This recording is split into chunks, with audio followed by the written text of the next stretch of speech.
This is CUNY TV, the City University of New York.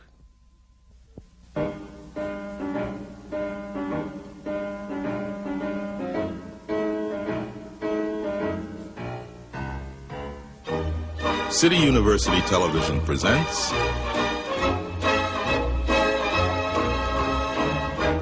the American Theater Wing Seminars.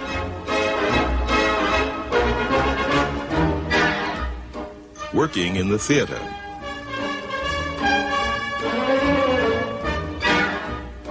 This seminar, performance.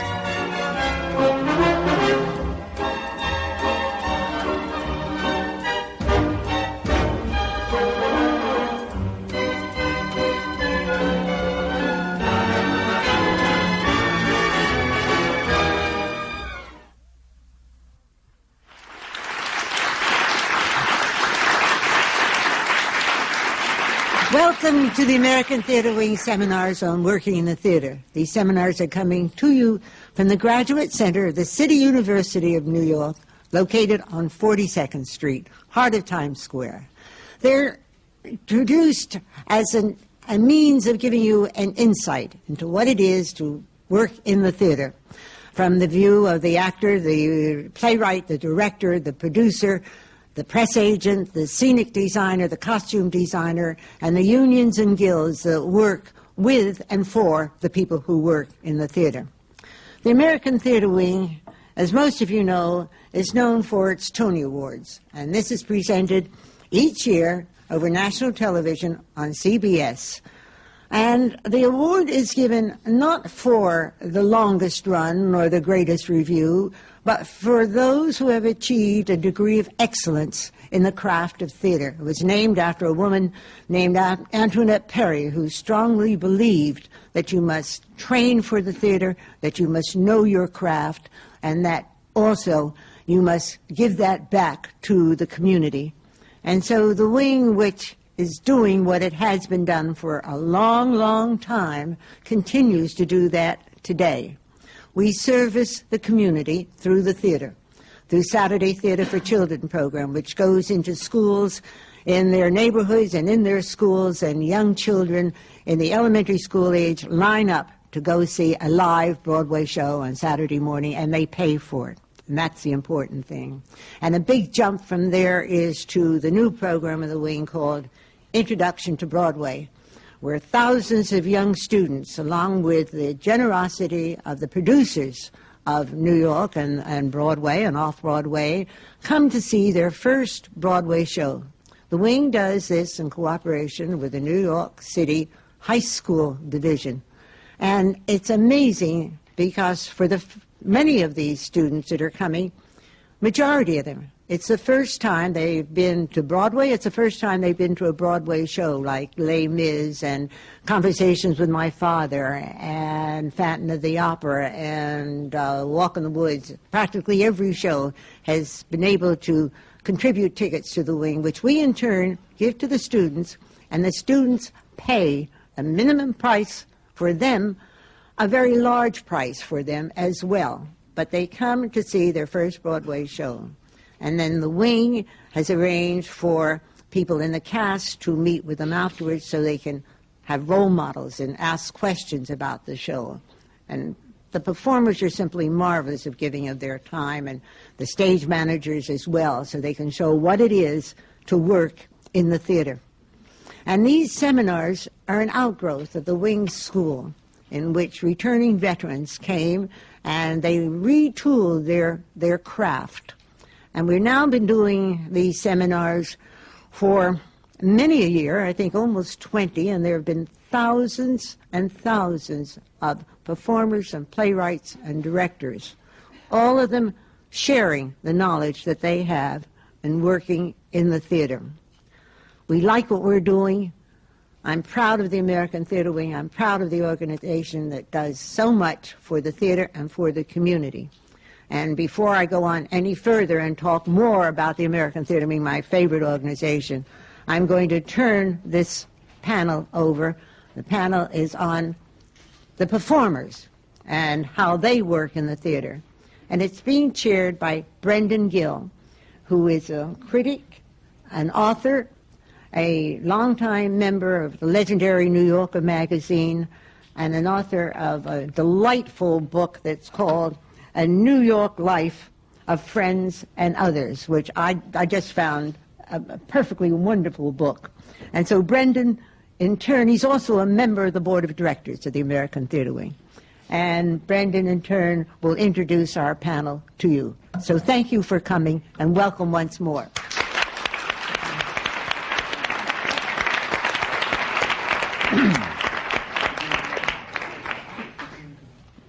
By far the most difficult thing I have to do in this program is to introduce the players. If I can only get that right, I'll be perfectly content. So we will begin with Martin Short, who is making his Broadway debut in The Goodbye Girl, here at the far right to me. And next, Robert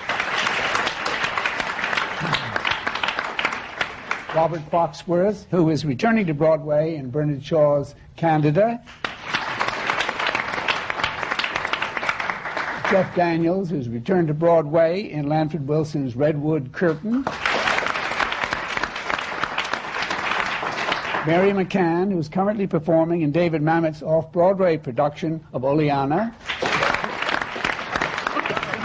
And then the rascal at my farthest outside right, Christopher Durang, who is now performing in Stephen Sondheim's Putting It Together.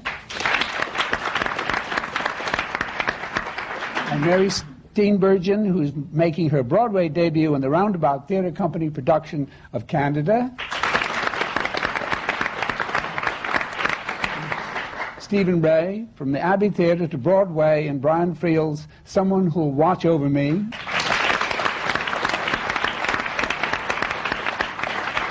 Broadway's Joan Copeland is currently off-Broadway in Ronald Harwood's Another Time. And Robert Klein is back on Broadway in Wendy Wasserstein's The Sisters Rosenszweig.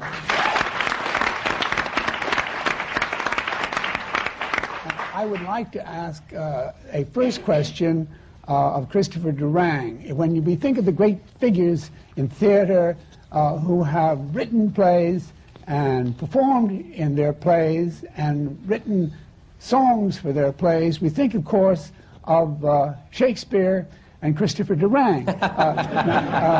Is there anybody else? Perhaps Noel Coward, but how common is this to be able to do all of those things? I was going to say Noel Coward, but you spoke in. Well, oh gosh, well, I don't know. Who? The acting I've done is very flukish and unexpected for me, and I enjoy it.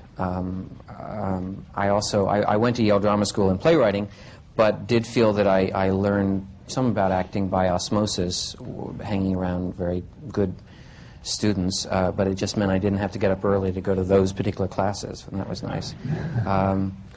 Gee, I don't know how common it is. When I first came to New York, I didn't do very much acting. I was also more focused on being a writer, and among other things, my writing agent, who I still have, Helen Merrill, told me that she thought it would muddy people's perceptions of me if I tried to do too much acting, so she encouraged me just to focus on writing, and so I mostly did. And then I've just found that the opportunities that I've gotten, I've sort of stumbled into.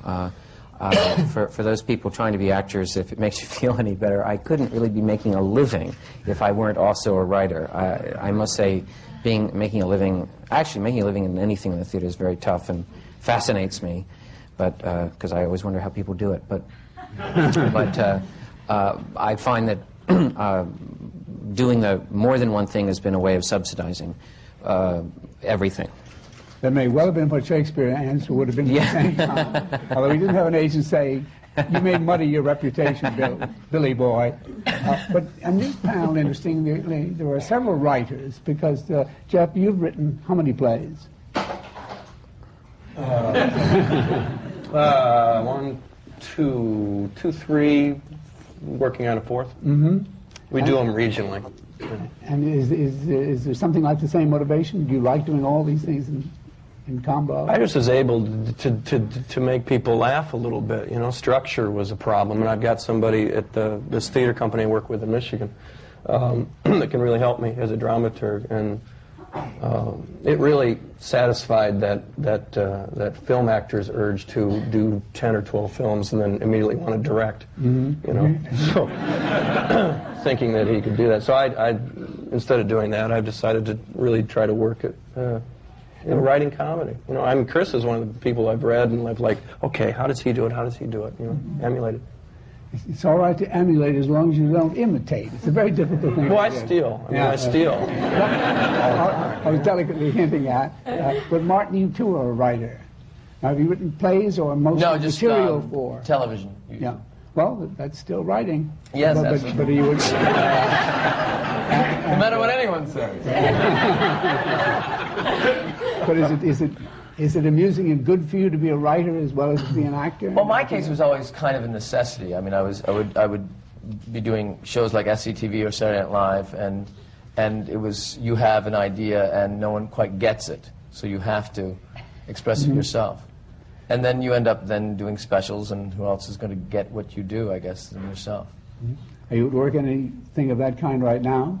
No, I'm just happy to be here. Are there any other secret writers among us? Robert, have you ever done writing for you, except, of course, of your own material, but have you written a play? I wrote a little tiny playlet that Brenda Vaccaro and I did on PBS once. A boy-girl, how the woman shows the man up physically and humiliates him. I've written some magazine articles and things for the paper occasionally, but of course my own material was the bulk of my writing, and that's a peculiar kind of writing. Much of it born initially out of improvisation, like I learned at Second City, except that there isn't another actor. There's the room and the audience interacting, and it's sort of like jazz, and it comes out of me. Then I listen to what I said, refine it, sometimes actually write it out and do it. This, of course, is being back in the theater is a different assignment entirely. The words are far too valuable for me to change. Wendy's words will suffice. It is a great feeling. I minimalize. I think the thing I learned about acting over the years was very often that less is more. Although in a theater you must project. If you're going to be sotto voce, you better be heard by the cheapest seats in the house, because there's nothing as frustrating. On the other hand, that isn't quite realistic. Speaking, projecting, but being intimate. It's pretending you're someone else, acting. It's really not much more complicated than that. Some people have a talent for it, and I definitely believe it can be refined by teaching and studying, of course. But it's just to get a character and pretend for that 2.5 hours that you are this character. You don't live the character. You needn't have the same emotional wrenching. You are creating the emotional wrenching. I think that much of it has been far too complicated, and maybe for people who instinctively are not suited to it. I mean, there's just so much that can be done. On the other hand, studying seriously, particularly the language, clarity, projection, and truth. Of course, you're a tremendous presence on stage, and that's a difficult thing to maintain if the playwright has put you in a particular kind of thing. In your play, when the characters have that strange business of talking to each other absolutely silently, they have to maintain, other people are talking on the main stage, you're over here in the room, and you're speaking, and we're very curious in the audience to know what is being said, but we don't find out till after, and yet you have to maintain a presence there. And I wondered how difficult that must be. Impossible. It's impossible. As a matter of fact, during the rehearsal, see, it was not written that way, to be done that way. I did this play in Dallas earlier this year, and we had a turntable so that the scenes changed, and you would see the major scene, and then the scene changed, and you'd see the scene that had been taking place but invisible to the audience. In other words, the first two scenes take place at the same time, say from 9 to 9:15, and then that's the technique that Ronald Harwood uses throughout the play. But we're playing now on a very tiny stage, and there's not even room for a large plate, let alone a turntable. So, Stanley Brechner, who directed and produced it, we were very curious. The cast is Malcolm McDowell and Marion Seldes and Michael Lombard and Jamie Waterston. Jamie and I had done it in the other production, but in New York, we said, how are you going to do this? And Stanley said, well, we're going to divide the stage in half, an invisible wall between, and there will be this actual scene here, and then another scene which will be done, I call it the shadow scene, where the actors mime what the audience will be hearing 15 minutes from now, you see. And I said, it's never going to work, right, guys? And everybody agreed, it's never going to work. But we did rehearse it this way, and it was very difficult because you are in shadow, but, well, say you're performing, you're in the major scene, and you see in shadow these other actors going around, and you want to say, sit down. Nobody's going to be watching us. Yeah. Which is the most important thing. And it was very disconcerting. And a couple of times we had to stop rehearsal because we couldn't remember what we were supposed to be doing.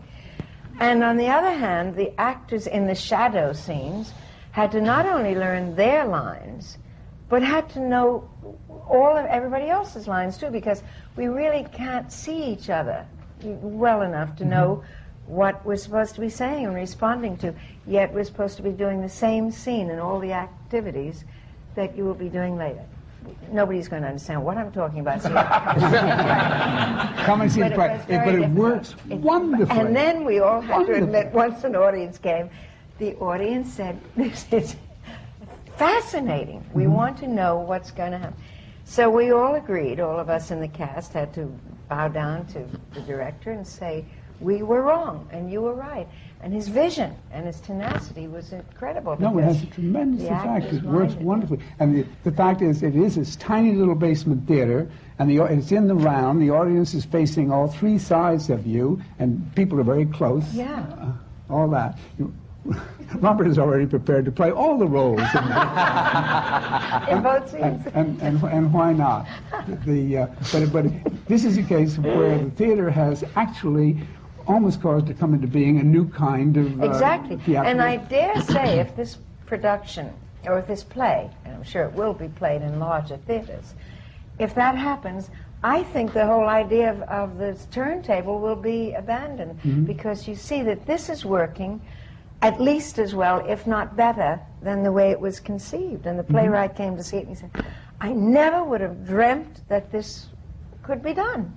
So there. And so it's the exigencies of the space of the theater, the limitations, that forced, in a sense, a new kind of form to the play. You know, I think that is a perfect example of how art can emerge from accidents of this kind. Exactly. And they used to say, nuns fret not at their narrow convent room. You fret not at that wonderful little space down there. Has anybody else in this particular group had a situation like that? Jeff would have the opposite problem in his play of an enormous set in which it must feel quite lonely among these giant redwoods that seem to go up to 400 or 500 feet, and there isn't much companionship, and he himself, his only natural companion is a dog. Does that feel lonely? Yes. No, I mean, the joke is at least the redwoods make us look younger, But, but it's always wonderful to go out on stage making the big, grand, name above the title entrance, and you're like upstaged by fog and, 20,000-year-old trees. But, you work through it. 15 minutes later, they forget about the trees, and then they wonder what the hell the play's about. And the loping dog. And the dog. Yeah, the trained dog. You seem to lack that kind of training. There was a lot of loneliness in the plays that we've been seeing this year. Small cast. Stephen, with your small cast. And I always wonder, just as a critic looking at a play, how people feel in that loneliness, whether the responsibility feels greater to you, because there you are, you're having a tremendous burden of carrying a play like that. Does it feel any different to you from if you had a cast of 5 or 6 or 7? Yes, there's a bigger responsibility because there's fewer of us, but it's kind of, it's very straightforward, you know. The evening starts and it's going to be just you and the audience, and that is a certain kind of rigor and support to it in a way, just because you know you're not going to get off. You don't get off for a smoke or go to the bathroom. It's just you got to be there, you know. But also you're immured, literally immured in your play. This is a prison cell. This is you're not going to have any activity of any kind except for your companions' push-ups. Rattle your chains a bit, you know. But but it's a very vigorous play. I mean, the language, and by the way, the play's by Frank McGinnis, not Brian Free, as you mentioned at the beginning.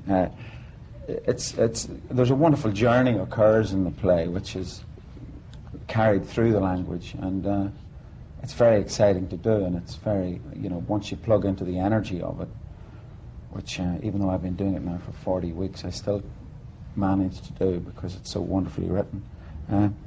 So it doesn't feel like I'm immured at all. It feels like you kind of... How many of you are there? 2? 3. 3. Well, it starts off 3. Starts off 1, and then I join, and then... Don't tell us the end. It's a tragic and strong play, and the language is the strength of it. It has to be all that in this confined space. Yeah. It's very hard. But it's fun. I mean, I liken it to Waiting for Godot, or Godot as you call it, because it's paired to its elements. It's just 3 people in extremis, and you know, what do they come up with? Did you think at the very beginning that it was going to work? Joan said she thought it wasn't going to work. Did the director give you the kind of comfort, the security that even manacled and being in this small space, that the large dimensions of the play could take place? Did you have it? Did you feel confident about that from the beginning? How much did you bring, and how much did the director give to you on that? I mean, the play gave me the confidence. It's I don't know how anybody else feels when they read a play, but when you come across a really splendid play or an unusual play, there's a kind of tone that it has which just inspires complete confidence, and this was one of those plays. Dancing at Lunasa by Brian Free was another one. I read that, you just know 2 pages in, you know, this is unusual and unique. And with Frank's play, I kind of knew, as soon as the first laugh came, you know, on page 1, I thought, yeah, he's got this. And it's not anything that you can, it's just an instinctive thing. I just knew this was going to be fun. And then all the director had to do was make sure that we did it right. But it was kind of simple. We were chained to the wall. He didn't have to say. No blocking. It's rather comforting when you're chained in the middle, you know, and nobody can move you. I apologize for the mistake on the card. It's because you worked with Brian Friel. Very closely for a lot of years, yeah. But now tell us about this playwright. About Frank McGinnis? Yeah. Well, he's been writing for maybe 10 years now. He's maybe not quite 40, but I think this has been a kind of breakthrough for him. I hope he doesn't see this, but he's written stuff that maybe isn't as disciplined as this before, and he's got a wild imagination, but somehow the confines of this play have disciplined him so that it's very tight and very well constructed, and I think it's easily the best thing he's done. He's from County Donegal, which is the same county as Brian Free. I think he's very influenced by him, and previously maybe overshadowed by him, but I think this time he's managed to be influenced, but to be himself. Now, you were born in Belfast, but you've been acting in the Abbey Theatre in Well, I started in the Abbey Theatre in Dublin, and then I went to London. And I've worked mainly out of London, although I formed a theatre company with Brian Free, which toured Ireland. We've toured Ireland for the last 10, 12 years. Yeah. Speaking of loneliness, to go back to your 2-part, how does that feel? Well, I find that I have to really be ready to go. I can't go, oh, well, tonight I won't get quite warmed up. I have to really be ready every night because it's like running a marathon. You have to be ready to go. And it's not lonely because the audience reaction is so clear, and it's thrilling to have that kind of interaction with the audience. You feel the audience getting angry? Because and I saw the audience was plainly getting very angry about that and wanted to get on stage and argue every point. Which is it's a very strange and wonderful feeling to get them that angry. Yeah, it's the nights when you don't hear any response that you think you're in trouble. And it becomes physical toward the end. Yeah. So there is real action coming up aside from the machine gun-like dialogue of Mamet that's going on all the time. But I always feel with Mamet's dialogue that if you didn't duck those bullets, you'd be a dead man. Because they're coming just like that all the time. Yeah. But is that more or less difficult for you? Because you're getting powerfuler and powerful as it goes on. Yeah. I don't... the language is so... It's not difficult. It's really exciting because once it's in you, it just flies. Now, it makes the play just take off. So the language of it is thrilling. How many other plays have you done? Have you done anything by Mamet? Yeah. I'm in the Atlantic Theater Company, which was started by David and Bill Macy. They were my teachers. And I did his adaptation of Three Sisters, The Woods, and Reunion, and a bunch of short pieces. So you're an old hand with Mamet. That's very good. Now, I reduced the group to Candida, and that is not a lonely play in any way, I don't think. It has a great sense of bustling life continuously all the way through it. It's only lonely when you're trying to get the play started, and the audience can't figure out what you're talking about. Oh, that's interesting. Why is that? No, I don't know. It takes them a while to adapt to the accent, the speed, the frame of reference to things that we're talking about. They don't quite get it at first. It takes them a little while to sort of join in, but once they do, it's glorious. Do you think that's true of all Shaw's plays now? I don't know. Perhaps less so in this one than in many of them, because this Candida, I think, is less didactic than many of his most of his plays. So I think it's much more accessible to the audience. But it still takes a while. Did you feel that too? Well, I don't come on until about 20 minutes into the first act, so Robert's had to establish who everyone is and everything by the time I get out there. But the play, you can really feel each night that the play really gains momentum, and the third act is just very rollicking and everything in terms of the audience response and the laughter. And I don't know if that's true of other productions of it, because I've never seen anyone other than ours, but it's really, the third act is definitely the most fun to perform, because by then it's just everyone's so involved.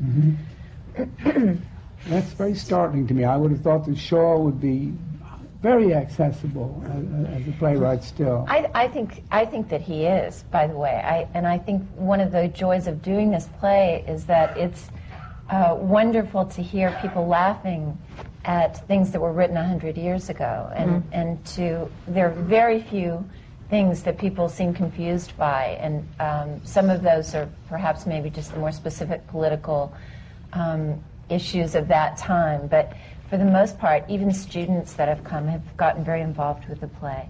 I just think that the very beginning of the play is like a lot of plays. There's a lot of exposition, and as sometimes we call it in film, shoe leather to establish. So that's all. But the audience has been amazing in this play. I've really been surprised at how much they've enjoyed it. It's not this only is your 100. debut. This is the first time on Broadway, Mary? Yes, the last time I was in New York, I was on off Broadway theater in a comedy improvisational group of 5 people that we were the resident company of the Manhattan Theater Club for a few years, and performed in tiny theaters all over New York. And then I got sidetracked by about 15 years of film. The F word. What brought you back here? The chance to do this, or the limited run, or the Roundabout's wonderful productions? What was it that She knew Marty would be across the street. Well, Marty, one of my best friends was across the street from me, so I had to do it. No, it's also that I guess they asked at the right time, and part of the reason why I haven't been here, I don't know how interesting this is to anyone besides working mothers, but I have 2 children, and they're in school in California, and it's hard to just uproot a family and come to New York for a long run. And the roundabout is structured so that they ask you to do these short, limited runs, and it was just, it came at a time when they had a lot of time off from school, and I was able to balance being a mother and coming to do this play. And it's funny because I've always thought of myself very privately in my heart as a theater actress, even though all these years I've been doing film, because I started in New York. I studied with Sandy Meisner at the Neighborhood Playhouse, and in my head, that's what I always was. Did you study at the Neighborhood Playhouse? For 2 years.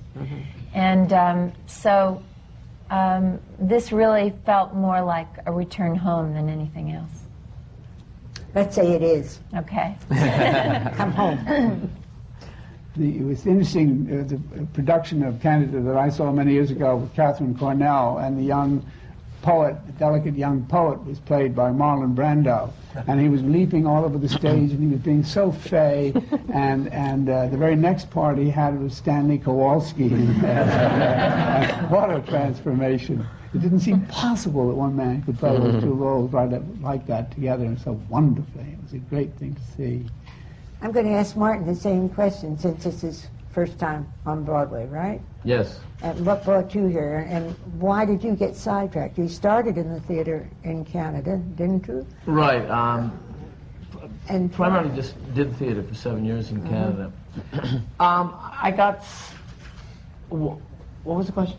Why haven't you been in theater more often? Why haven't you been working here I instead have of, tremendous bills, Gene. No, I think because, truthfully, in Canada, which is maybe more like England in that respect, that you can have, in fact, all actors have a very varied career. It's actually the ideal career. You constantly are doing everything. You're doing theater at night, you're doing maybe television during the day, you're doing commercials, you're doing everything. You don't, the concept of saying no to something is very odd. And the States is a little bit different, I think. There's great categories assumed. Yeah, it is. And I came here originally in 1979 to extend my career to the South, and was asked to do a TV series. And did that, and then returned to Canada to do another TV series, and then came, I just did television, and suddenly I was in film, and the whole time thinking that was the fastest way to get to the theater. And so my dream was always to do exactly what I'm doing right now. Big I'm glad comedy. it's Not to mention getting out of Thunder Bay, Ontario. No, that's Paul Schaefer. No, that's Hamilton. But it sounds funny. But I understand. You talk about, Isabel, you talk about why people come and all that. Theater is, of course, irreplaceable. It's a custom-made deal every night for the audience sitting in there, with the imperfections of voice or of thought, with all the there was a great argument between Glenn Gould and Yehudi Menuhin when Gould was still alive. Gould never wanted to perform live anymore on the piano. He only contrived Bach electronically and perfectly to the mathematic certainty. And it is beautiful.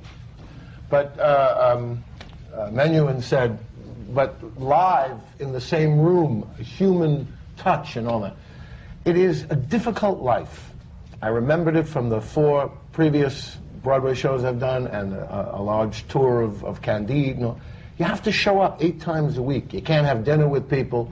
It's tough. And in the old days, that's the only acting there was. Someone would open the show and hope they're in it for 6 years. Well, actors can become somewhat spoiled from the tedious and difficult work of film work, but then once it's over, it works for you for the rest of your life. Or, I suppose there's a lot more money involved. Again, theater is wonderful, irreplaceable. But as a steady thing, job after job, it's extraordinarily difficult. I heard my colleagues here refer to getting up for it. It's like running a marathon. The emotional, strength, you have to Isn't be that there. all part of acting and what you went into the theater for? Sure. For acting? Sure. For getting that.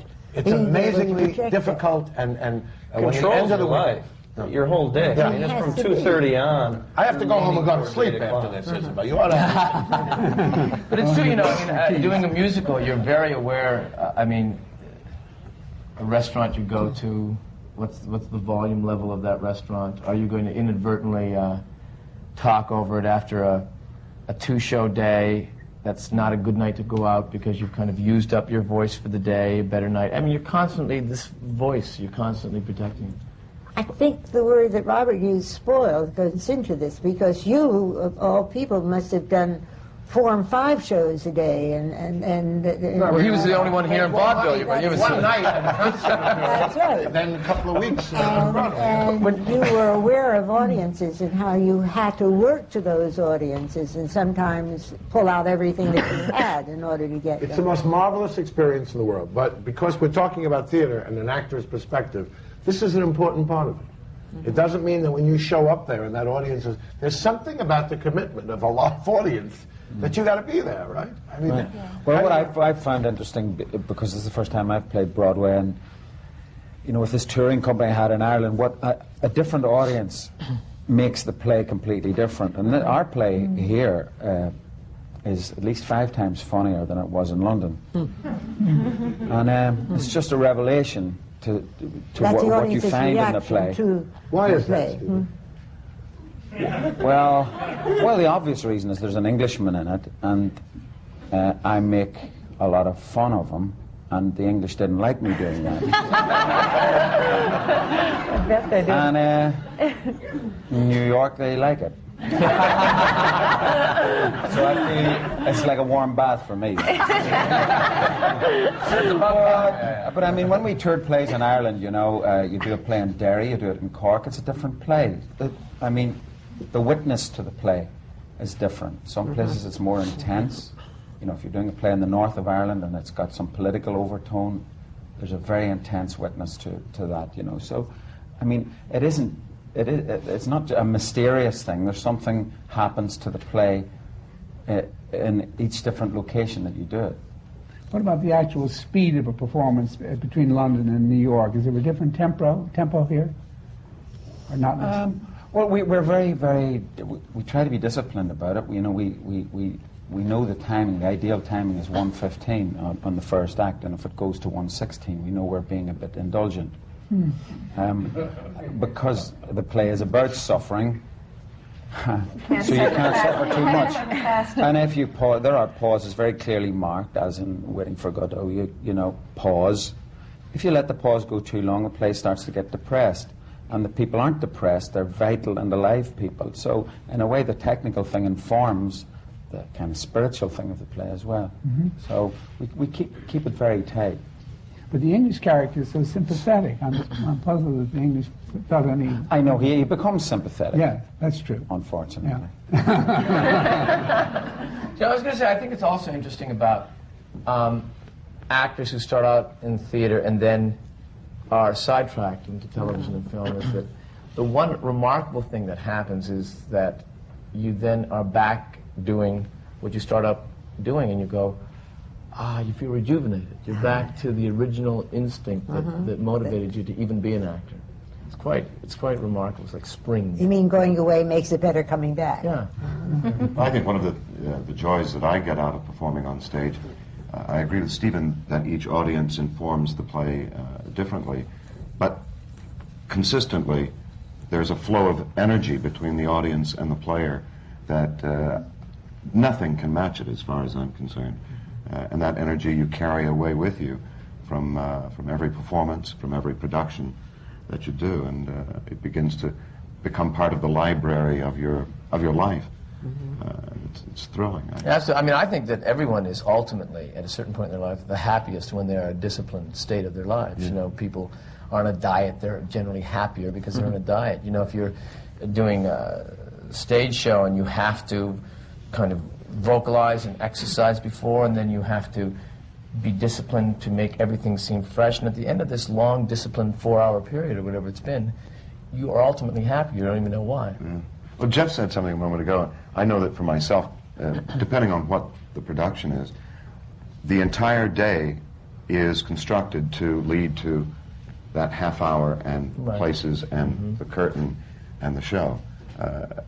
And so it does take, your life is not your own because you have to discipline it for that performance that evening. At least that's what I do. Yeah. Robert, you told me that you're down to 2 highballs at dinner just because of the heavy schedule. Way off the glue during the day. No, it's true. You can't have I'll have have some sushi at 2 o'clock lunch and have a couple of Sapporos. You'll be carried in. Yeah. You know what I like is that coming back after a lot of films is that not only every audience is different, but every show is different. I can't freeze it. I can't lock in. I can't be the mule on the trail and do the same choices every night. You haven't worked for Neil Simon.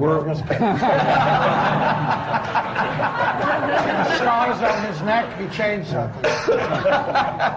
Well, then fire me, please. But it's exciting to get on stage with the other actors, Sung Young Cho and Deborah Monk, and like, let's make it happen tonight. You come along with us, but tonight it's gonna, it's like challenging each other, which keeps us alive. Because 8 times a week, it's thrilling and rejuvenating and all of that, but it also pounds the hell out of the performance. I mean, if you're supposed to make it happen for the first time, this is the 8th time we're doing it. It's a Sunday matinee, and it's like, it's nice to keep it alive on stage. What is your background for learning to be able to do these 8 times a day? High school musicals. And after that? College musical. I mean, just plays, lots of, plays. A circle repertory. Because there's a discipline that you have to bring to this, to what you're doing. It's hard, but also to be able to do it. It's something that you have to be trained for. Well, yeah, I mean, everybody here has gone through the years of acting classes and learning how to get inside here and go to places you don't want to go, and then laying your guts on the table 8 times. Wonderful expression, going places you don't want to go. Oh yeah. What about you, Mary? It's a lot of fun. I had a very curious experience about 3 or 4 nights ago on stage. The relationship I have with my husband in that, Malcolm McDowell, it's a very tense and hostile relationship. And there's one moment where I'm sitting at a table.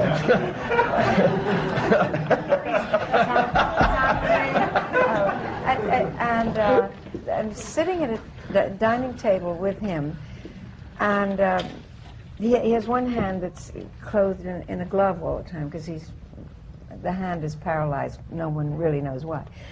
And the other hand is normal. And I had my hand on the table, which I don't know if I've ever done it before, but it doesn't matter. But about a minute and a half following this particular moment in the scene, we're supposed to have an enormous explosion, and it's frightening for the audience, too. Anyway, I had my hand here, and he looked at me and he said, I have something to tell you, Belle. And he put his hand on mine. He's never touched me in this thing. And I drew away, and it just, it unnerved me so terribly. And I thought, I don't know how I'm going to be able to play the rest of this scene if he does that to me. Because suddenly it changed. I think the character's feeling, because this goes back to what you were saying, that you don't really live it. And it's one of the rare moments on the stage where you lived. And my whole mind was so confused about how I'm going to get through this next moment. Mm-hmm. And I thought, we're never going to come to the end of this play. Because I don't know how to continue with the way we have played it. And what happened? Well, it was stunning. I mean, we went through the roof in that scene. It was really very, very scary. Very scary for us and for the audience. Malcolm didn't quite know what had happened. Maybe he didn't realize what he had done or how that had provoked this. But curiously, in the second act, we have another contretemps like that. In the second act, he plays my son. First act, he plays my husband. There's 35 years difference between the two acts, distance between them. And that fed the second scene, which is almost a mirror reflection of the fight that I had had with him as my husband. We have this fight again as mother and son. And it again, that scene went wild. Did it work better? It was better than it had ever been before. And afterwards, Malcolm said, well, if we can get that in the future shows, it'd be wonderful. But that doesn't mean that every time he touches your hand, he said, I don't know automatically do no, but that. he said, I don't know when I'm going to do that again. But what I think is interesting about it is that we haven't riveted, as Jeff said, these performances. That if you've got to leave yourself free for some impulse like that to occur, otherwise it does get terribly boring. I had if you're lucky enough to have a long something run. happened in the Sondheim show. The character I play is sort of otherworldly, and I move furniture by waving my hand, and I force the characters to do things. It takes place at a cocktail party. And in Act 2, I force everybody playfully to play a game, sort of a truth game, that they have to answer questions, and most of them don't want to do it. And in the second week of previews, about the third person I forced to answer this game is Julie Andrews, and the staging, I was waving the cards in front of her, and normally she finally takes the card and goes on. And this one particular performance, she took the card and then she went, "Who are you?" And it was a very large laugh. There's not much dialogue in it, as well as it crystallized the audience's thinking about my character, because it's not quite clear who I am. And also, I have a song that follows it, and I discovered we actually then asked permission if we could keep the ad-lib from Sondheim, because what dialogue there is he did write, and he gave the permission. But I found that my song played much, much better after Julie discovered this ad-lib. I must say, probably the best time we did it was just like the hand on Malcolm's hand, was the very first time, because it was so unexpected. As a playwright, I must say I don't love actors to ad-lib like crazy, but there are... on the other hand, she's Julie Andrews, and furthermore... but it was also absolutely wonderful anyway, and it was pure Sondheim, because Sondheim is always saying, "Who am I?" Well, it did fit very well. I mean, I actually grew fearful and that Sondheim was going to say no, because I knew he didn't like a lot of dialogue in the show, and this is yet, well, I mean, it's a short line, but nonetheless a noticeable line, and so I actually I did behind-the-scenes maneuvering. How much did he restrict you? Well, the setup of the thing is it's a series of songs without dialogue. There's an implied story. Julie and Stephen Collins are husband and wife, and I'm this guy who's the piano player, and then suddenly is a guest at the party, and suddenly he's doing odd things. But this whole game sequence, there was a... well, actually, they asked me, as a writer, if I'd be willing to come up with dialogue for it, but I knew they wanted it really short, like one line per person for the setup, and I tried, and I couldn't make it that short. I could make it like 4 lines per person. So, and they asked, so I gave it to both the director, Julia Mackenzie, and to Stephen Sondheim, and Julia said she liked it but thought it was too long, and then I didn't hear anything from Sondheim, and I thought, oh, I wonder if he didn't like it. Then he did like it, but he just wanted it shorter, so he did his own. But the odd thing, we decided, Julia said that we're not going to use what Chris wrote, but we're going to rehearse it, because it'll inform the kinds of things you might think. And so we read it through, and then right away Julie Andrews started to say things like, well, how should I do this particular line? And she would ask me, and I'd think, oh, does she not understand that we're not actually doing it? And I got very self-conscious. But and then there were a couple of lines that I wrote that we all grew attached to and hated to let go. but then we did, and it just when Stephen wasn't there. But he came back with his own version, and they kept 1 or 2 things that I had written in, and I don't remember what question I was answering now, but it was just but her ad-lib did change the show, and actually we kept it in, though. anyway, that's that. You know, actors bring to the job each performance some of their mood that day and some of their feelings and frustrations. And there's little subtle differences. I find playing with Jane Alexander, for example, there are more than subtle to me and to us differences. It must be very subtle, though, because you can't stray from... That's right. You must be true to the play and what we worked so hard on in rehearsal. But Daniel Sullivan, much to his credit, is because I think he's such a brilliant director, but he allowed the actors to explore and find first what these parts are. How did you do that? What was the process? He didn't rein anyone in for a couple of weeks. You're playing it, and then subtly he might say, you might investigate. Is that in a rehearsal or in a... All in rehearsal, and the actors, endless questions. I mean, endless questions and discussions, much of which is valuable, some of which is actors babble. Yeah. And you very patiently listen to the lot of it, and you begin to sort out. But, for example, addressing something else that you shouldn't... I remember reading Hedrick Smith's book years ago. You should never buy a toaster in Russia on Thursday because that's the end and they're all drunk. And you put in a toaster and a washing machine would pop out. And you shouldn't be afraid to go to an end-of-the-week performance because in fatigue there is enchantment. A professionally acted and directed play and written play on its worst day should be only wonderful. And we know when we weren't as good as other days, because no one is perfect, like Yehudi Menuhin. There's a beauty in even that, because we're human beings. But there's a certain safety net beyond which you don't go. And to see each other, to look at Madeline Kahn, we're a little slower getting up from the chair. Even the younger ones, Patrick Fitzgerald or Julie Dredson, getting up a little more slowly. Or you've done 2 on a Saturday.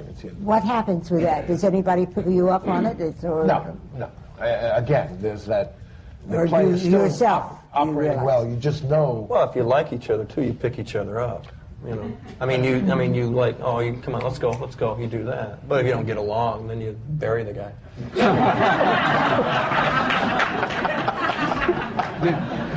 Can't wait to work with you, Jeff. And a bus truck of sleuths. You know, one of the frustrations, I think, of doing a limited run is that because we have a week to go, we've extended as far as we can, and I am constantly still finding new things because I still find a little moment here or there, and it's very hard to let go of that process. But I was talking to Austin Pendleton, who came to see the show the other day, and we were talking about my feelings about having done it, and he asked me if I had encountered much of what is sometimes the snobbery of people when someone who's known as a film actor comes to do theater, and he was saying that one of the things he's noticed about people who've worked a lot in film is that in film you constantly have to work over and over and over to say the same thing rapidly or in a small amount of time, and to make it real and alive every time, as though you haven't just said it 2 minutes ago. And so there is an immediacy and hopefully an instant truthfulness that you get used to finding. And he was saying that one of the things he enjoys about seeing people who've worked in film come to the theater is that very often there is always a truthfulness or an immediacy that's in their work. And I think that one of the things that's been really fun about doing this for me is that I came not knowing if the last 15 years would inform this and help to make this better. But I found that there are a lot of things about having done film that makes this... You have the time to develop it now, where you didn't in film. Well, that's just... You know, that feels like an amazing luxury, you know, and I think that it'll be strange to go back to film and not have rehearsal. You know, you very rarely have rehearsal in film. And that felt like this amazing luxury to me. I get the feeling sometimes that having done television or film and then coming to the theater, that I've discovered the act of the close-up, if you will, for film, that I never knew about before I did film. when I worked in theater as a younger actor. I didn't know about a close-up, and sometimes on stage now I feel I can do a close-up, if you will, that bring the audience to me. How do you do that? I don't know how it's done. I couldn't describe it to you. I just know that it's possible. You stand in a bright light and you turn your head out. I make sure everyone else is in the dark. But Jeff, you have something to do of that kind at the beginning of the play, because you have to command that whole play almost silently for a long time. Yeah, me and the Redwoods, yeah. Yeah, seconds go by, second after second, and the audience has no way of knowing what this is yet going to emerge as in emotional terms. I would have thought that was a very difficult thing to do. Well, if there's a trick to it. I mean, I think I've seen Meryl Streep do it. I call it a little Meryl Streepism or something. And she'll seemingly stop the play or stop the movie, and Meryl will go into whatever Meryl does, and you just sometimes are really fascinated by it. And it's kind of exciting to not go along, you know, and here's the line, and here's the thing, and here's the turn, and here's the stand. All of a sudden, you just stop it. Mm-hmm. And then have the audience go, something's wrong, something's wrong. And then you just kind of let that go out, and then all of a sudden you pick it up again. I mean, there's little stuff like that. That's sort of a close-up, isn't that what you mean, Robert? Yeah. Or I mean, part of that? Yes, exactly. And you wouldn't think you could do it, but you do. Yeah. Danger. It's an Yeah, element of danger. it's the live theater thing. I mean, it's like, oh, is something wrong, you know? Maybe. You must have that same reaction, too, when you're on stage, as at the beginning of it. In this play? Yeah. Yeah, well, the thing about our play is the show starts and the audience think they're going to have an awful time because there are people chained to a wall. And then it starts to be funny. And they're really... But it's the beauty of the play is it's still horrible, but it's the more horrible it gets, the funnier it gets as well. It's the trick. And there are how many songs in it? There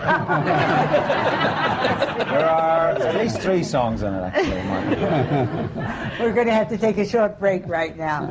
And we're going to come back and discuss really what it is to work in the theater. We're not going to skim over it as we've been doing here. This is skimming. Thank you. This is skimming, and I want to go more because what we're supposed to be saying here is a wonderful life, the actor's life, and it's wonderful to work in the theater, and how it's wonderful, and how you get to where you are. So let's take a short break and stretch. That's what my mom right back.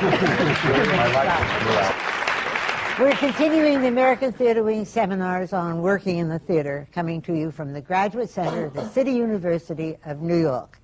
This seminar is on the performance, what it is to work in the theater, how to work in the theater. And our chairman is Brendan Gill, who is a member of the Board of Directors of the American Theater Wing and is also critic, author, and about everything else that you can think of, but mainly someone who loves the theater. Brendan, would you take over and continue our discussion on this subject? It was a question I always like to ask actors, and so I'd like to ask this here too, the emergencies that they have to face. We already talked about the many difficulties of being an actor, the amount of discipline it requires and all that, but along with everything else is the emergency, the suddenly having to go on when one hadn't to at the beginning of one's career. And Joan was telling about having to go on when we were talking together. Just mention how that happened with you, with how many minutes' notice? Well, I was covering the star in Pal Joey. Vera Simpson is the role. And I didn't start, I wasn't invited to join the company until about a week before they were to open, or maybe 2 weeks. They were already in rehearsal about 2 or 3 weeks. So I just would watch the rehearsals and study the script and the songs and watch the show at night because they were already previewing. I came to to the performance one night about 7:45 just to pick up my check. I wasn't going to stay at the theater that night. I was going to study. I was going to go home and study. And the stage manager said to me, do you know this part? I said, well, I think so. I've been studying it at home. And he said, you know the music? I said, I think so. I don't sing in the keys that the lady does, but my voice is higher. But yeah, I do. Why? He said, well, do you think you could play it? I said, yeah, I think so. When? He said, in about 10 minutes. So, you know, suddenly things started. I said, well, I had met the conductor that afternoon and taken him away from his lunch hour for about 15 minutes. And I said, look, I don't see that I'm going to get a chance to rehearse, that they will rehearse me before you open. I'd like to find out what keys I sing in. I had an idea what it was, but he didn't, because I'd never met him before. So we worked for about 15 minutes and set keys for the principal songs, Bewitched, Bothered, Bewildered, and a few others. But not for duets, because, well, there wasn't that time to do it anyway. So I said to the stage manager, I kind of had keys set, but I don't have any clothes. I was wearing your clothes, but they're different size. I've got jeans, I don't have any clothes. And he said, don't worry about that. I'll explain something to the audience if you have to go on. So I said, well, when will you know? He said, well, in about 4 minutes. So anyway, 4 minutes later, he says, well, you're going to do it. So I said, well, I hadn't met most of the company yet. At the time, Edward Villella was playing Joey, so I had gone over one scene with him 2 days earlier when the actress who was playing it had to go to costume fitting. So I knew Eddie a little bit, and the company had seen me do this scene, and they were confident. So I just sent a message back. I said, please notify the company that I know what I am going to do. Let everybody relax. Don't worry. It's easier when you're playing the starring role, though, you see, because then everybody has to kind of follow you. If you're playing a secondary or a tertiary role, then, you know, you can fall in the cracks there. But I did it, and got standing ovations every time I did a solo. It was really wonderful. To hear. And then, you know, when I took over the role, I said, I think I do better in the jeans and in all these gorgeous clothes that they've got for her. It was great.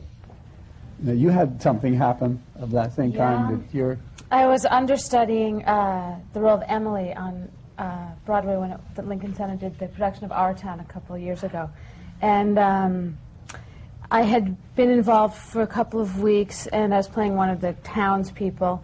And we had had one rehearsal where we sort of walked through the play. And my dressing room mate had said, get ready on your own, because I had never understudied before. So at 10 to 3, the other actress was at the theater, and we all did our warm-up, and everything was fine. And I went up and put my little costume on. The stage manager came on and said, you're going on today. And I was like, but she's here. No, she's not feeling well. And I burst into tears. And the other actors took off out of the room, and they changed my clothes, and it was sort of an experience like being in an accident where your subconscious, everything slows down and takes over for you. That's how I got to the end. I called myself by the wrong name the other night. I walked in, John Cunningham was playing Nick Pym. Now Rex Robbins has taken over his role again after a medical leave, and I came in and I said, good evening, everybody. My name is Merv Kant in the play. I go, good evening, everybody. I'm Nick Pym. And John said, no, I'm Nick Pym. I said, they thought I was just I never remember my own name in this play. What happened to the rest of the cast? Do they... Professional all the way. Called you Miss. Luckily, it wasn't a tragic moment. It was at least a light moment. You know. I was in a production of Six Characters in Search of an Author. Late Bill Ball directed. It was my first New York appearance, and an actress became sick on stage, threw up. She had ptomaine poisoning. And what we had to do, David Margulies was improvising. I told you we shouldn't have allowed these people in the room. This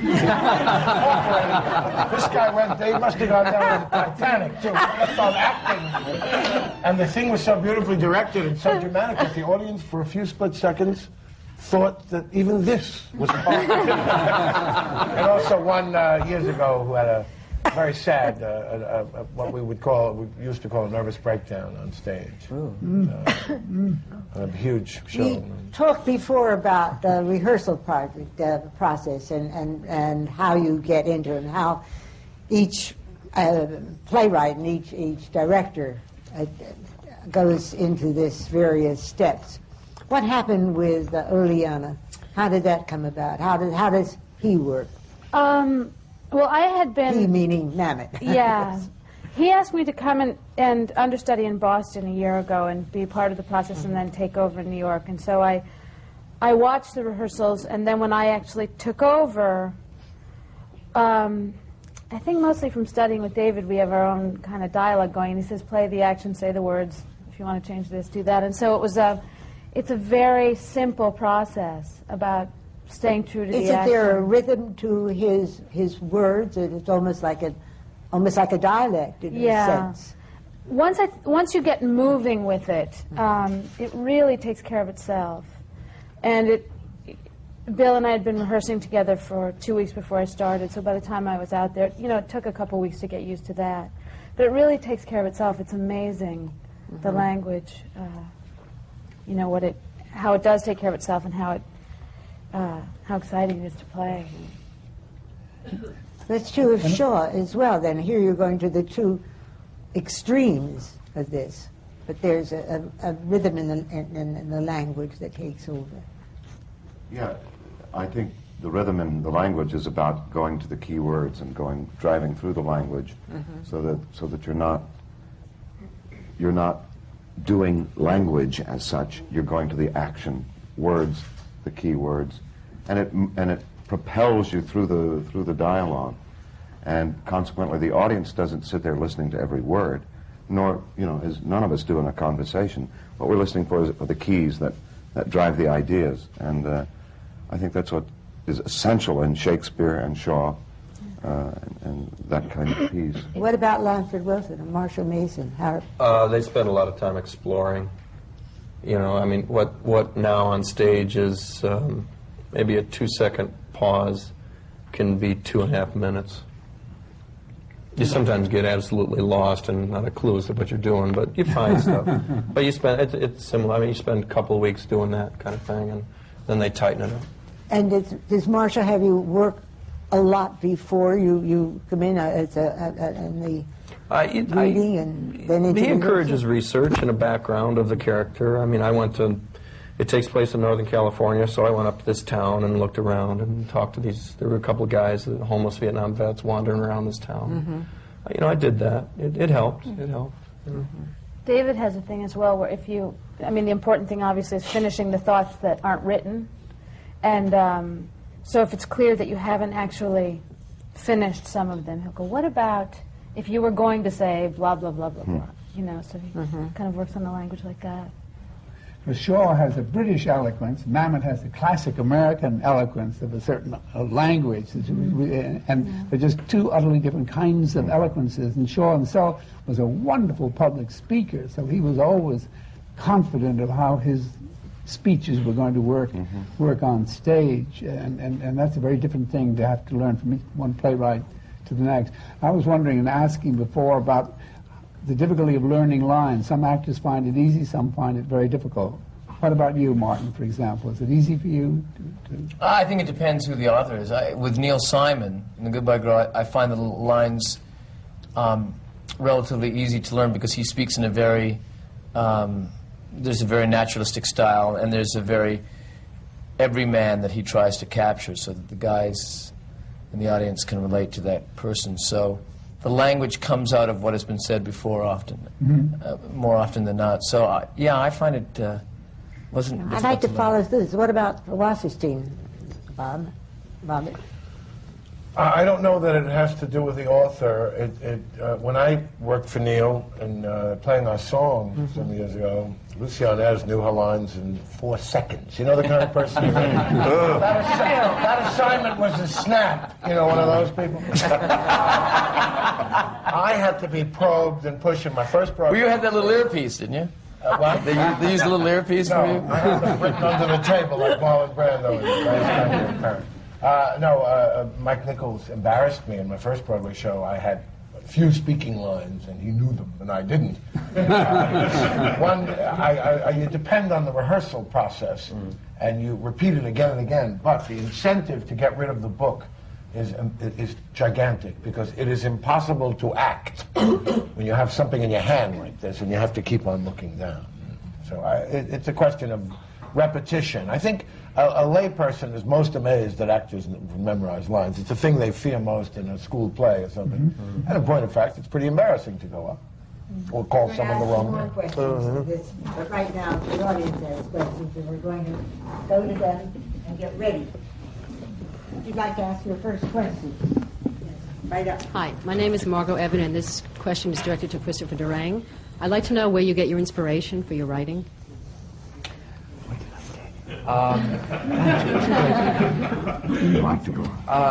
Gosh, I guess I don't really have an answer. I mean, sometimes people have asked me what makes my plays have so-called dark humor or off-the-wall humor, and actually when most of my family was alive, which they're not so much anymore, I used to really talk around it, but now I sort of say I come from a very neurotic, dysfunctional family, and I write from that.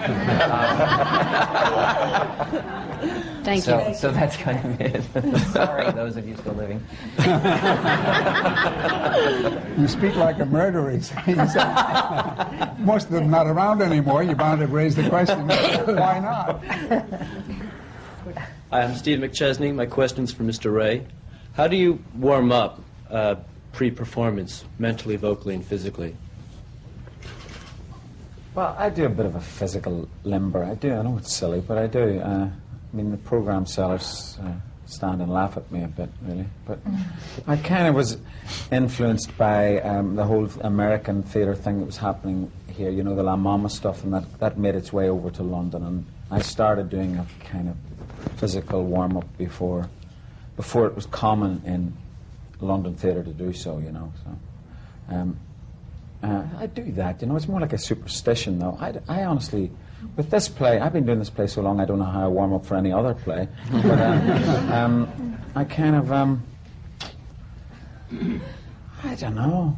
I kind of try to get into a good mood, you know. I feel I act a lot better if I'm in a good mood. I don't get intense about it. My name is Jackie Spann, and this is open to anyone who'd like to answer. How did you get your agent? All right, Mark, let's start with you. Yeah. I left my other agent.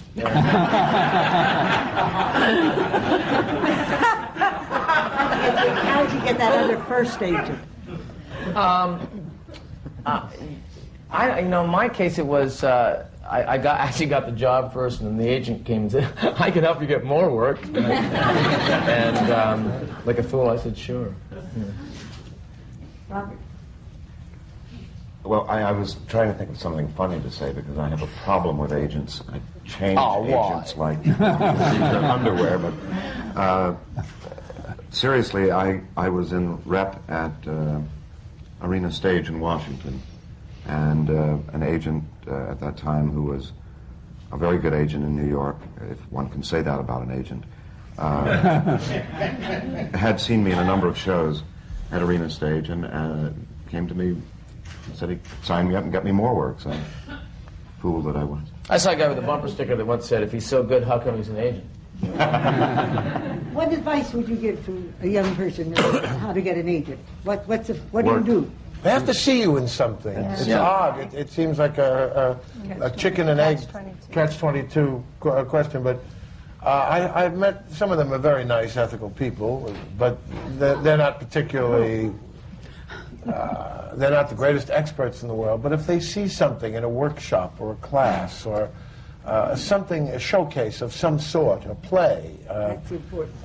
they could become interested. They're very busy getting their clients' work already, and it's kind of it's a nasty catch-22. But I would imagine the best thing is for them to see you somewhere. They need you as much as you need them. So come. Hi, my name's Dennis Fury. My question's for Jeff Daniels. Your physical appearance in Redwood Curtain is radically different from what we know you from your screen image. How important is your physical experience to your character? At what point in rehearsal do you start worrying about the physical look of the character?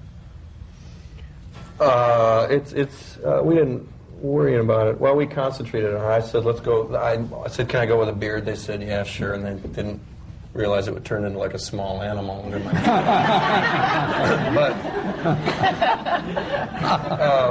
since Lanford and Marshall Mason, the director, Lanford Wilson, the writer, they had a particular guy in mind. They'd seen him, and so there's a whole military thing I'm doing instead of a homeless.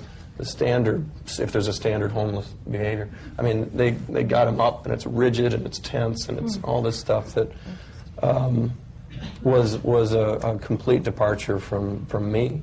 You know, I told Lanford in rehearsals, I said, this guy is so unlike me.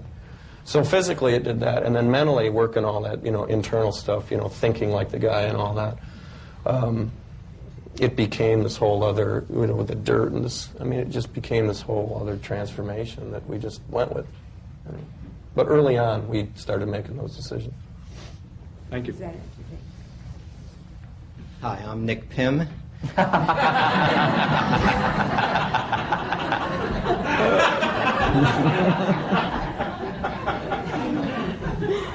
My name's Everett Sherman, and this is for Martin and for Robert. What is it about your background as a stand-up comedian, comedic actor that feeds your acting? Martin? I think that I come from, as does Robert, from improvisation. And there's a tremendous, it's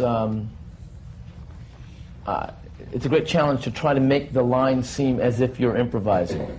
And the audience feels that they're part of a special event that night, that maybe was that line thrown in. The biggest compliment I could get, I guess, would be if someone who saw the show said, did you improvise that? Because there's an assumption that you're improvising.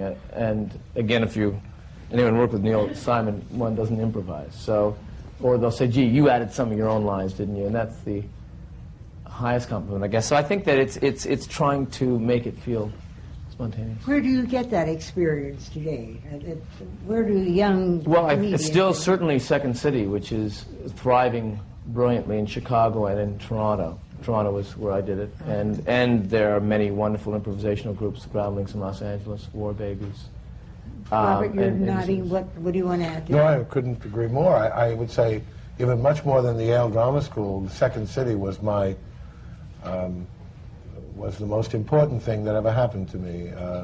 We had to improvise. I matured as a performer, and we also did a set show every night with the stuff that was already frozen. We'd write our own sketches, so one did both kinds of acting, improvisational and more standard, where the lines are set, and you had to really be on your toes night after night.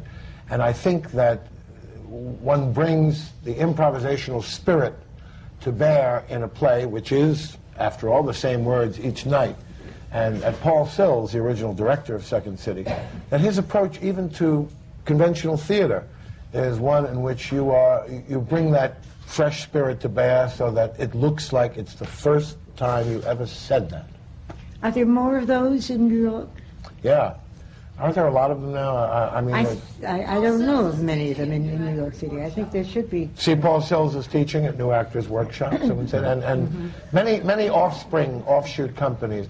But that's not the only way to approach it, but it's what... It was our way, but it does teach you to trust your instinct, which is And it valuable. also teaches you to work in front of an audience, which is the important thing, to get their reaction. Right. Thanks. Thank you. Hi, I'm Roz Dunn. And I was wondering, what do you do when you receive direction that you feel inhibits your performance? How do you handle a situation like that? Who wants to take it? I just become very clumsy and incapacitated and unable to carry out the direction, mentally, emotionally, physically, so that the director finally says, okay, do it your way. Christopher, what do you want to add to that? Well, gosh, I do have a couple things. I've sometimes said to some of my actor friends, particularly when they're working in showcases and things where they hope to be seen, that part of what I think they have to learn is how to work with bad directors, since there are bad directors out there. And if you go out and give a bad... Is it bad, or is it so much as one's point Well, there are of view? people who, frankly, lack talent. So...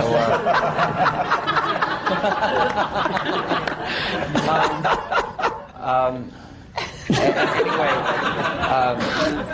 or they can be wrong for the play, if I want to be kind or something. But I think there are two things I found, and also there are wonderful directors too, but I found sometimes with a director who you feel is lost and doesn't know what he or she is doing, that there are two ways that I found. Sometimes the director just wants to feel better, so if you just nod when they give you... No, I'm serious. Just nod and say, all right, I'll try that.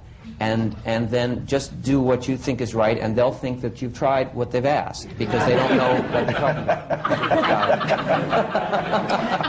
I was just going to say, the other thing about, to add that, in fairness to directors, is that often they're, as actors are doing all the time, is searching, and they're not sure either. Yeah. So often it's also, and also the actor is sometimes wrong, and so it's necessary, I think, also to try it. Absolutely, Yeah. I agree with that then too. say, okay, now I've tried it. Now, please, don't talk to me for the rest of the rehearsal.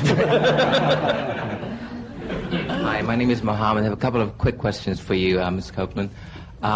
First of all, do reviews affect your performances? And secondly, has that wonderful brother of yours written a part for you?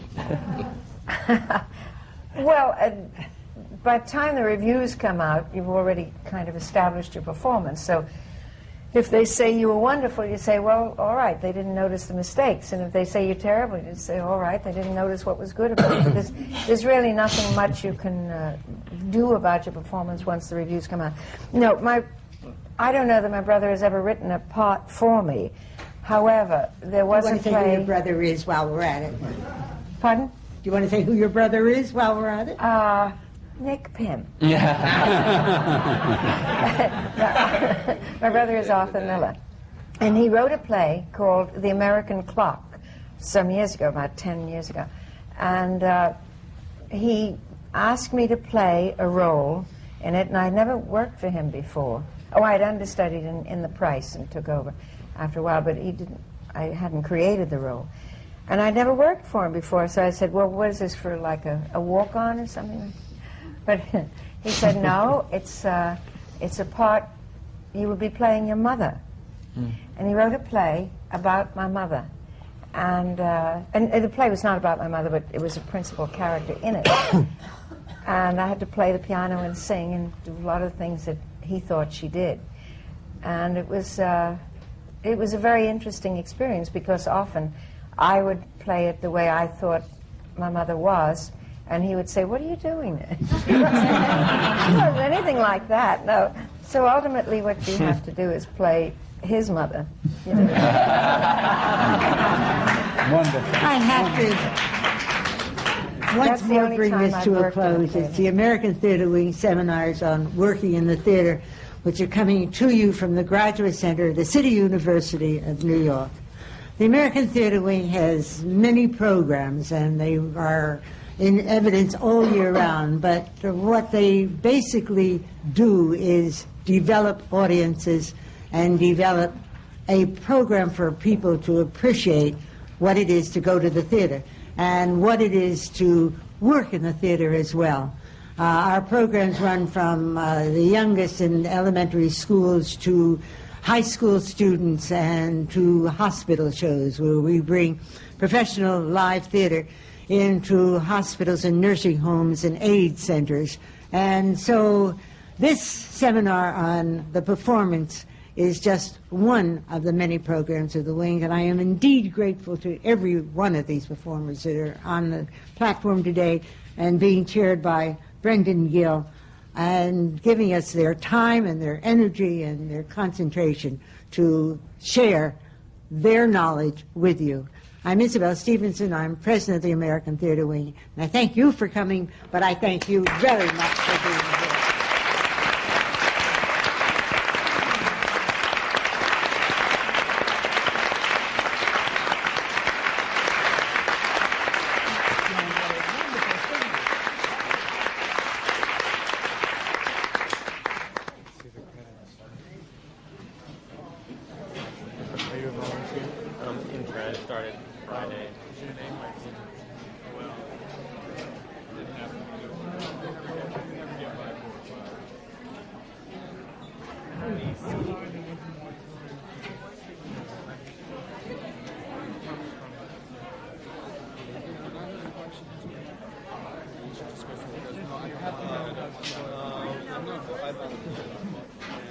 it's a constant struggle. Sooner or later, they'll take over.